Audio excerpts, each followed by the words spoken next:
A gente confunde ofício com habilidade. Eu queria conversar sobre essa diferença entre ser uma pessoa criativa e ser uma pessoa artista, não é a mesma coisa. O que eu percebo, tá? A minha opinião que não vale de nada, mas a forma como o artistas em geral, botou aquilo no mundo, ela é sempre proposital. Olá, meu Brasil! Sejam muito bem-vindos e bem-vindos, em geral, ao meu canal, onde a gente fala de arte, criatividade, processos criativos, processos de aprendizado, processos de crises existenciais, processos terapêuticos, processos jurídicos. Não, jurídicos a gente não fala, que eu não entendo absolutamente nada. Só de outros processos. Falando em processos, sobre processos que a gente vai falar hoje, eu decortei meu cabelo. Eu mesma peguei a tesoura e cortei meu cabelo, como vocês podem reparar. E aí eu tava refletindo sobre essa coisa de eu fazer as coisas sozinha, né? DIY, conceito de DIY. Filmei pra vocês, mas não... Enfim.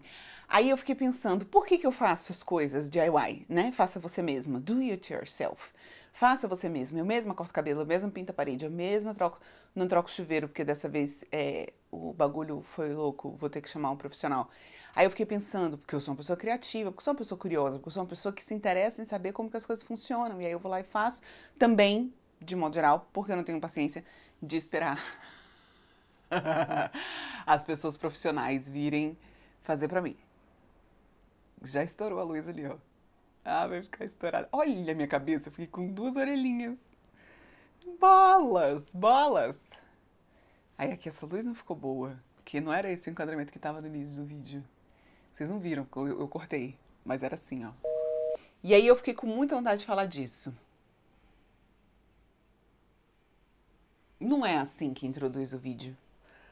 Não é essa a introdução que eu quero pra esse vídeo. Acho que eu tinha que ter botado um rebatedor aqui, ó. Porque aqui, aí, ó, o que acontece? Aqui não fica bom. Tá lá dentro. Pega lá pra mim. Vou pegar um rebatedor. Ah, que inferno!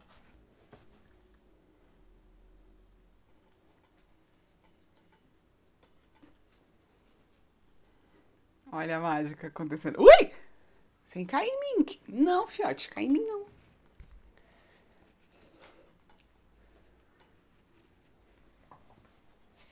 Percebe a diferença? A diferença é gritante. Gente, esse cabelo... Tá, vamos voltar pro raciocínio. 6 minutos... mas aí aqui não ficou bom. Aqui ficou bom. Aí aqui não ficou bom. Sabe? Alice de Holanda, me respeita. Sabe? Quase 30 anos de fotografia na cara pra fazer besteira. Aí, eu queria conversar sobre isso hoje, eu queria conversar sobre essa diferença entre ser uma pessoa criativa e ser uma pessoa artista, não é a mesma coisa, não é intrínseco. Vamos pensar em dois conjuntos, um conjunto muito grande e um conjunto dentro desse conjunto. O conjunto muito grande é a capacidade criativa humana, que de modo geral, da forma como eu estou abordando, só os seres humanos têm. Outros animais vão ter outro jeito de lidar com as coisas, mas não criativamente como a gente. Segundo eu. Tirei aqui dados do meu pra vocês, tá? Mas eu tenho essa percepção. É uma percepção, ela pode estar equivocada, como todas as percepções. Aí, o que acontece? O artista em geral, são pessoas que têm essa habilidade criativa muito desenvolvida, e que sistematizam isso através de uma linguagem com fins estéticos para expressar emoções e vivências e sensações e percepções. Entendeu? Pronto, era isso que eu tinha pra falar hoje. Não, mentira. O que rola? A gente confunde ofício com habilidade. Vamos falar disso? Vamos falar disso. Eu não sei se vocês vão querer falar disso. De modo geral, o crescimento desse canal tá bem lento, tá bom? Então eu queria te pedir o quê? Pra já pedir o quê? Pra uma amiga vir por pena, sabe? Por dó. Fala, oh meu Deus, a moça fica fazendo as iluminação, ó, botando os rebatedor e ninguém vem assistir. Mentira, eu valorizo pra caramba quem tá aqui, tá? Quem tá aqui não é ninguém. Quem tá aqui não é ninguém. Mas me ajuda. Quero crescer esse canalzinho pra gente chegar a mais pessoas e falar de coisas legais enquanto a gente lava uma louça, enquanto a gente faz a faxina, enquanto a gente pinta, desenha, borda. Outro dia, a colega disse que tava fazendo um crochê, quer dizer, cada um fazendo as suas coisinhas do seu jeitinho. E a gente conversando. Que aliás é a característica que eu sempre tive, que é o de falar muito. Falar muito. Sempre falei muito. Sempre falei muito. Mas isso também não tem nada a ver com vídeo. Aí já é uma outra coisa, que aí é um outro aspecto, que não tem nada a ver com vídeo. A gente vai pensar sempre que as características humanas, elas são habilidades, ou elas são noções, ou elas são construtos sociais, não. Essa palavra veio na minha mente, não sei porquê. Não tem nada a ver com isso. Elas são habilidades, características era a palavra que eu queria, características. Que todo mundo pode desenvolver, né? Ou todo mundo pode ter, ou ela pode se apresentar em várias pessoas, né?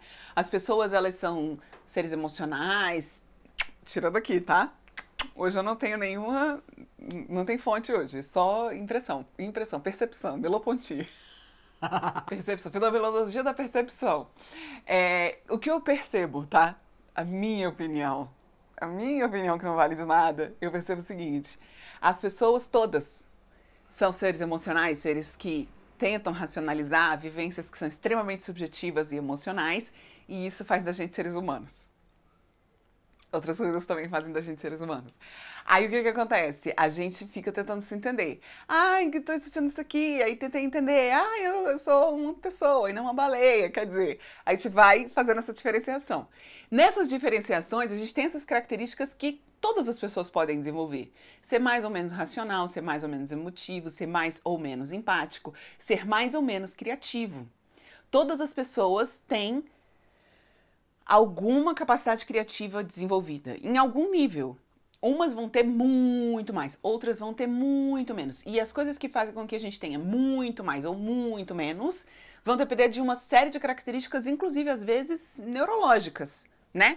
Pessoas com transtorno de déficit de hiperatividade e dislexia tendem a ser mais criativas do que a média da maioria das pessoas com as mesmas condições, mesma idade, mesmo ciclos sociais, mesma classe social, mesmo desenvolvimento intelectual. Aí, se é uma característica humana, ela depende de meios para se desenvolver.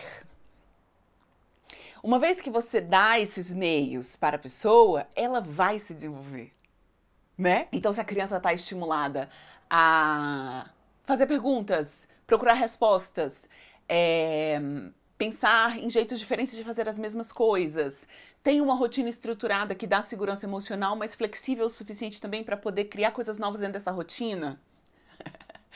Aí um salve para toda mãe, pai ou cuidador de criança, cuidadora em geral, tá bom? Toda solidariedade aí para vocês. Você tá entendendo? É complexo, querida, é complexo, não é uma coisa assim, ficou criativão aqui. Não é, entendeu? Não é. A segurança emocional de poder testar, de poder experimentar, ela é situação, na minha opinião, fundamental para o desenvolvimento da característica da criatividade. E se você não teve isso lá, quando você estava ali virando uma pessoinha, ou você já era uma pessoinha, só que bem pequena, fazer isso depois de adulto é muito difícil. Porque lidar com o erro, lidar com a possibilidade de flexibilidade é complexo, é complexo. Vamos falar um pouquinho academicamente aqui, usar um conceito aqui de uma professora lá do Instituto Federal que me deu aula de desenvolvimento da aprendizagem, doutora Suzy Martinelli. Na tese de doutorado dela, ela fala disso, das principais características do pensamento criativo, que é a flexibilidade, a capacidade de admitir ambiguidade, a curiosidade. São características que, quando são juntas, quando são reunidas, quando são observadas paralelamente, ao mesmo tempo, caralho, as palavras estão fugindo da minha boca hoje. Quando a gente observa ao mesmo tempo essas características numa pessoa, necessariamente ela tem pensamentos criativos. Que é entender que uma coisa ela pode ser uma coisa e outra coisa, e não ou. Uma coisa pode ser boa e ruim ao mesmo tempo. Uma coisa pode ser bonita e estranha ao mesmo tempo. Uma coisa pode ser maravilhosa e nojenta ao mesmo tempo. Entendeu? Não é uma coisa ou outra coisa. Isso é ambiguidade. A flexibilidade é a capacidade de romper com regras. E aí é bem engraçado, porque no meu caso, por exemplo, eu tenho isso muito forte quando eu penso no processo criativo, mas quando eu penso na minha forma de lidar comigo mesmo, com as minhas emoções, Brasil, uma rigidez cognitiva que vem de não sei de onde que vem, uma coisa louca, tá entendendo? Engraçado, né? Ambiguidade também. Ser flexível e rígido ao mesmo tempo. A Liz de Holanda, ninguém entende. Aí um salve aí pra minha psicóloga, vamos aumentar aí a mensalidade aí da coisa aí da terapia aí. Um beijo, doutora Carol. Eu gosto de chamar ela de doutora Carol, acho que dá uma autoridade maravilhosa pra ela. Se ela tá assistindo esse vídeo agora, ela riu. Bastante. Cara, é um problema, né? Querer entreter a psicóloga e fazer gracinha pra ela rir é um problema. Doutora, vamos começar. Ai, a Luiz foi embora. Quer dizer, veio muito, né? Ainda bem que eu tenho terapia hoje. Aí, essa é a flexibilidade, né?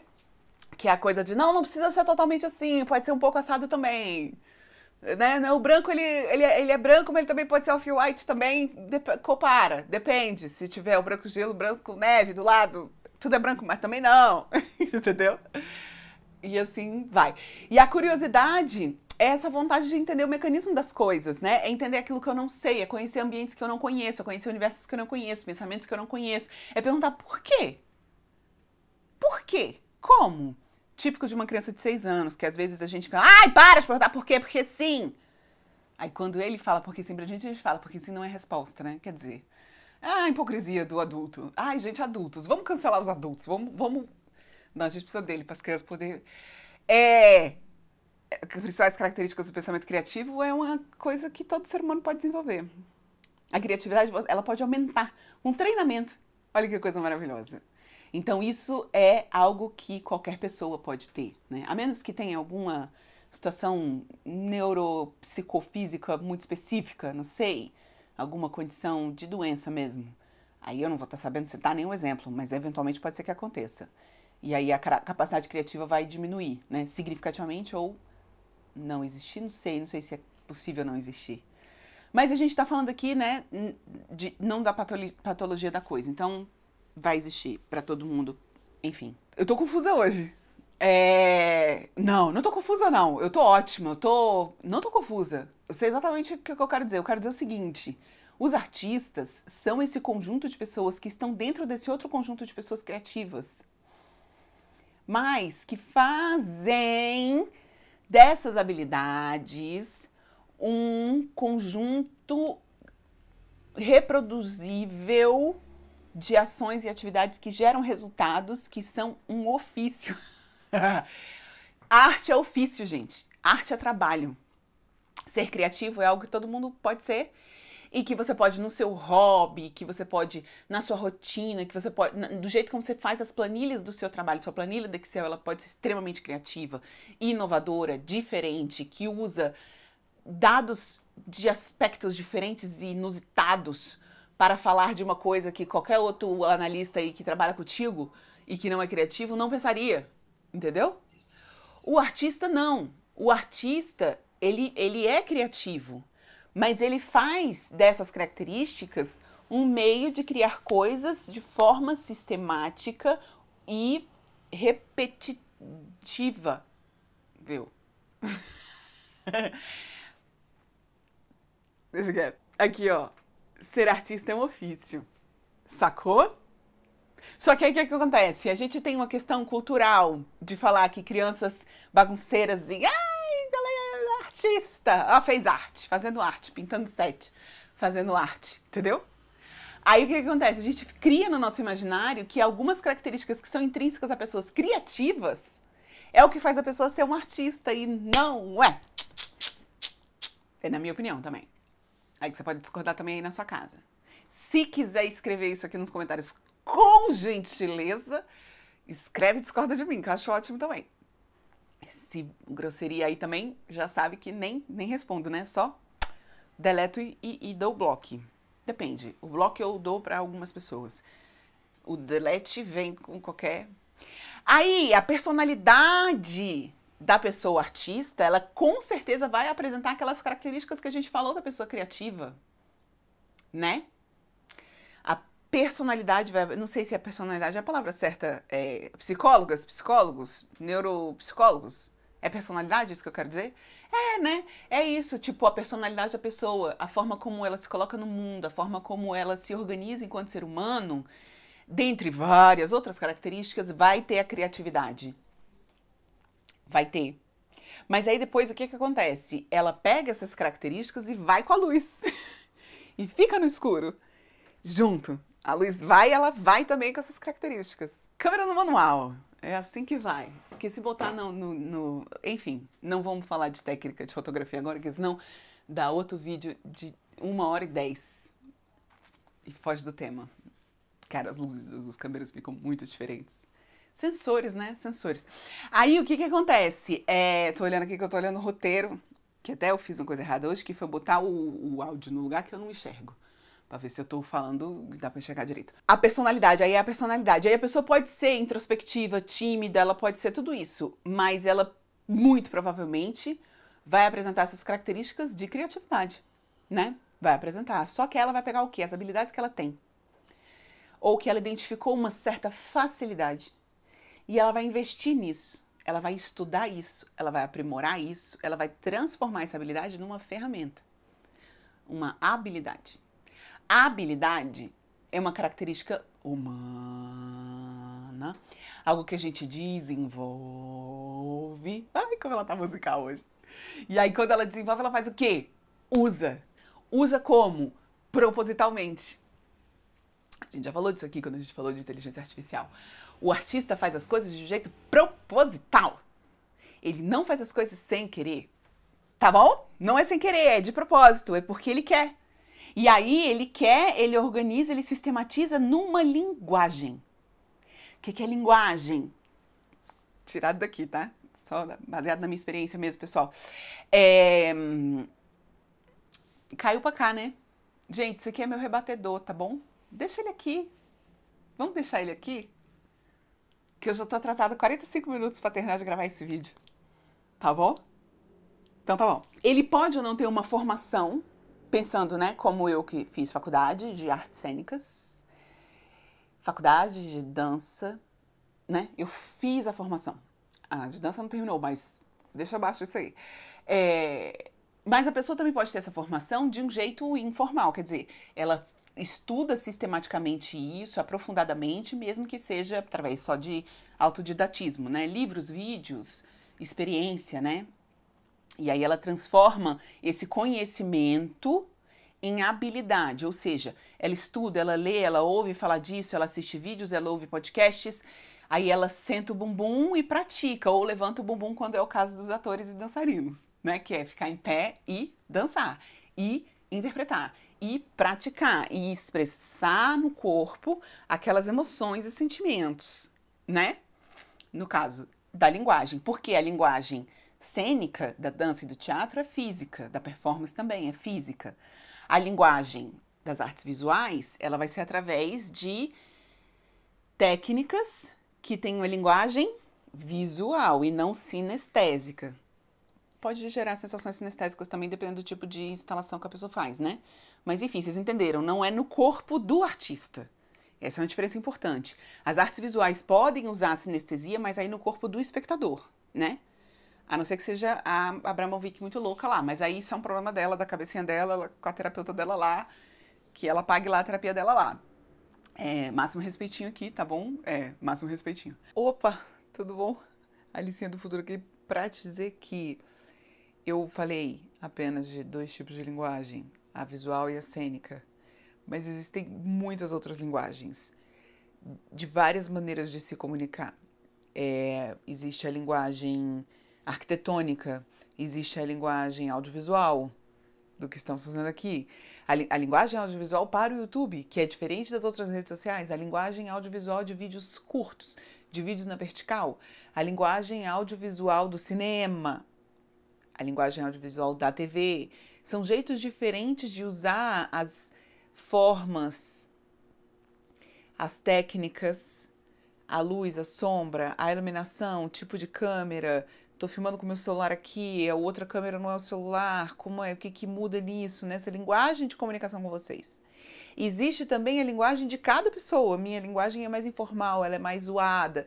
Eu deixo aflorar essa personagem da doidinha, que eventualmente vem. Ela é bem-vinda para minha comunicação. Isso também faz parte da minha linguagem na minha comunicação. Para outra pessoa, mais formalidade, mais cuidado com as palavras, cortar todos os erros, deixar o vídeo sem nenhum erro. Isso talvez faça mais sentido. Então, a linguagem, ela tanto vai ser esse conjunto de técnicas que tem a ver com o ofício da pessoa, com o trabalho que ela faz, se ela é um diretor de cinema ou se ela é uma diretora de YouTube como eu. E outra coisa diferente também, que também se chama linguagem, é isso que tem a ver com a marca individual da comunicação de cada pessoa. É complexo. Tentei melhorar aqui. Funcionou? Me diga nos comentários se ficou claro o que eu quero dizer com isso. E aí, a prática, né? A prática também é algo que vai vir para formar esse ofício que é ser artista. O artista, artistas no geral, são pessoas que, de forma amadora ou profissional, praticam a arte de forma proposital, trazendo habilidades para expressar através de linguagens resultados estéticos que têm significados dos mais variados para quem está assistindo. Aí, para quem está vendo, quem está assistindo, é o problema de quem está vendo, quem está assistindo. Mas a forma como o artista em geral, botou aquilo no mundo, ela é sempre proposital. Tô louca, gente! Quer dizer, certamente sim, mas faz sentido o que eu tô falando? Eu acho que é bom a gente criar, né, esse território para a gente ter uma conversa a partir de um ponto aqui nesse canal e na vida em geral, na mesa do bar também, sobretudo, porque a gente não tem fontes hoje. Fonte, Indaiá. Ai, que boba. Ai, ela é tão boba. Ela é tão bobinha. Eu acho importante a gente fazer esse território, né, para a gente poder discutir a partir de um lugar interessante. A partir de um lugar interessante. Eu tenho muita vontade de fazer essa investigação, mas é que eu não tenho perfil acadêmico de saber qual é a proporção entre artistas TDAH e pessoas TDAH não artistas. Essa proporção deve ser tão maior nos artistas, mas aí não é uma situação, quer dizer, é por identificação, eu acho, né? Nem todo TDAH é artista, mas será que a maioria dos artistas em relação aos TDAHs que não são artistas, as coisas de pessoas TDAHs que são artistas é muito maior? Ah, deve ser, né? Deve ser. Vocês entenderam o que eu quis dizer? Quando eu uso as minhas habilidades marceneirísticas amadora para criar coisas, eu não estou criando arte. Quando eu faço o meu sofá, eu tô usando algo que eu estudei nas artes cênicas, sim, porque a cenografia a gente estuda algumas coisas, né? E aí também o privilégio de editar vídeos de arquitetura diariamente faz com que eu pegue essas habilidades que eu tenho e use para fazer o meu sofá ali, que eu vou assistir televisão ali. Mas isso não é arte, né? O sofá não é arte. Porque eu não tô querendo transmitir nada além de fazer um sofá bonitinho, minimamente. Já que eu não tenho dinheiro, no caso que eu queria dizer dinheiro, para comprar o sofá que eu gostaria de ter, então eu faço o sofá que eu gostaria de ter. Isso é uma característica de pessoa criativa.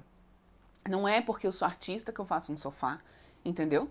Eu conheço pessoas, artistas incríveis, maravilhosas, que não fazem sofás quando não tem dinheiro para comprar o sofá. Parcela, né, no caso. Entendeu? Quer dizer, o jeitinho de usar as coisas é diferente. Mas tem a ver com ser criativa, mas também ter essas habilidades aí de usar ferramentas, entendeu?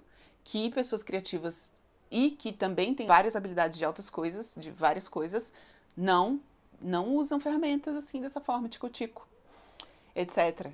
Entendeu? Máquina de costura, que aí tem a ver com a figurinista, né? Quer dizer, olha como a trajetória. Olha como o acúmulo de habilidades que eu adquiri porque eu sou artista formada em artes cênicas, que não envolve só interpretação teatral, mas envolve uma formação bem ampla e sistemática de várias linguagens, fez com que eu possa produzir DIYs que vocês assistem aqui. Aqui e lá no Instagram. O sofá foi no Instagram, não aqui. Você entendeu, né? Aqui na internet, em geral. sentido? Nossa, o meu cérebro tá muito estranho hoje. Ó, não sei se tá fazendo sentido pra vocês esse raciocínio, entendeu? Aí, uma coisa bem diferente é eu usar essa mesma habilidade de saber costurar pra fazer uma roupa pra mim, pra costurar uma bainha de uma calça. Essa saia aqui que eu tirei 7 centímetros aqui da lateral dela é uma coisa. Outra coisa muito diferente é criar um figurino para um personagem, que é tecido, é costura, mas é linguagem. Fazer a pence na roupa que parou de me servir não é linguagem. Entendeu? Não é linguagem. É fazer a pence coisa útil. É útil pro dia a dia, pra usar, pra fazer sentido, pra caber em mim, não cair no meio da rua, saia cair no... Entendeu? Tá entendendo? Aí o figurino não. O figurino é, pô, o que isso aqui vai transmitir? O que isso aqui vai dizer? Quais são os signos que a gente vai usar? Isso vai significar o quê? Por que é vermelho? Por que é cinza? Por que é saia de tule? É bailarina? Não é bailarina? Não é balé? Por que é de tule? A referência do quê? Etc. Entendeu? Ai, que alegria. Adoro falar disso. A gente pode passar aqui horas falando disso. Mas aí, não sei se vocês vão querer ouvir. Aí vocês têm que comentar aqui e dizer se vocês gostam quando eu falo dessas coisas. São muitos conceitos, né? São conceitos que eu aprendi ao longo de tanto tempo que eu não consigo nem identificar referências diretas pra vocês, sinceramente. Eu até procurei. Falando bem sério aqui agora, ó, fiquei séria. Procurei aqui uns livros e tal pra poder... eu gosto de dar fontes, né? Não ficar uma coisa só assim, eu acho aqui da minha cabeça. Mas às vezes é só da minha cabeça mesmo. É o que a gente tem pra oferecer, às vezes é só a minha cabeça mesmo. Mas tem muitas referências. Posso fazer vídeos mais técnicos sobre isso, com referências. Só não pude fazer isso pra hoje. Mas também não é relevante, porque você tá aí lavando a sua louça e eu quero te fazer companhia. Terminou bem de lavar a louça? Que atividadezinha, né? E um dia eu vou ter a máquina de lavar. Gente, sinceramente, isso é uma coisa que, olha... Isso é uma coisa que... Nessa casa aqui que eu tô, inclusive, nem comporta. Que não tem nem onde colocar uma máquina de lavar na cozinha dessa casa. Capaz que um dia eu me mudo pra ter uma máquina de lavar, sabe? É capaz. Olha, escreve aí. Escreve aí. Porque lavar louça, sabe? Não acaba, é eterna, que nem lavar roupa. Pelo menos a roupa tem a máquina, né? Então você bota lá, tá batendo, enquanto você tá gravando aqui um vídeo pra sua galera na internet. O Brasil. Oi, Brasil. Adoro chamar vocês de Brasil. Um beijo também pra quem é Brasil e não tá no Brasil, tá bom? Não vou fazer a piada do Pernambuco em pé e a Guiana brasileira. Se você tá vendo isso aqui no futuro, menino, em 2025 deu um bafafá com os portugueses por causa disso. Aí você pesquisa aí no Google essa piada. Um beijo pra você. Não, beijo não. Se inscreve no canal, menina, que tá começando. Assiste e se inscreve, me ajuda. Me ajuda. Eu tô na internet há muito tempo. Mas esse canal aqui é novo. E aí eu tô o quê? Trazendo tirando da minha cabeça e botando no mundo pra gente ter conversas de bar no comentários aqui, já que a gente não sai de casa de modo geral. Vamos pro bar, gente. A gente tem que sair de casa. Porque bar faz barulho, não consigo. Mas também tem umas batatas fritas boas, quer dizer. Escolhas, né? Escolhas. Eu sou a Ligia Holanda, sou artista, produzo uma coisinha ou outra e boto pra vender numa loja. Digitalmente. Fotografo as coisinhas, boto lá. Algumas são fotografias em si, outras são pinturas, desenhos e tal que eu fotografo. Pra você ter aí na sua casa, tá bom? Esse valor que você tá vendo aí no site nem é o valor que eu ganho, amor. Eu ganho uma porcentagemzinha desse valor. É mais aqui pra gente fazer esse exercício de, entendeu? De apoio mesmo. É quase que é simbólico. Mas aí você vai ter uma parada legal aí pra decorar essa casa. O que você acha? Eu acho que pode ser ótimo. Pode ser ótimo, estreita os laços. Então, se você quiser, você pode. O link tá aqui na descrição. Comprar uma coisa e outra pra decorar a sua casa. Ou uma caneca com minha coleção de palavras. Que eu sou uma pessoa que coleciona palavras. Ela tem esse jeitinho dela, sabe? Todo característico. Todo sábado às 10h30 da manhã. Sempre que possível, eu tô aqui falando coisas sem parar. Por 20, 30 minutos. Pra te acompanhar enquanto você faz as suas tarefas aí que você tá fazendo aí. Tá bom? O que você tá fazendo aí? Escreve aqui nos comentários pra dizer que você chegou até o final do vídeo. O que você tava fazendo enquanto tava assistindo o vídeo. Se for uma atividade que você possa falar em público, obviamente. Obrigada. Vamos evitar escatologia. Tá bom? Um beijo pra você. Um beijo pra você. E até a semana que vem. Tchau, tchau!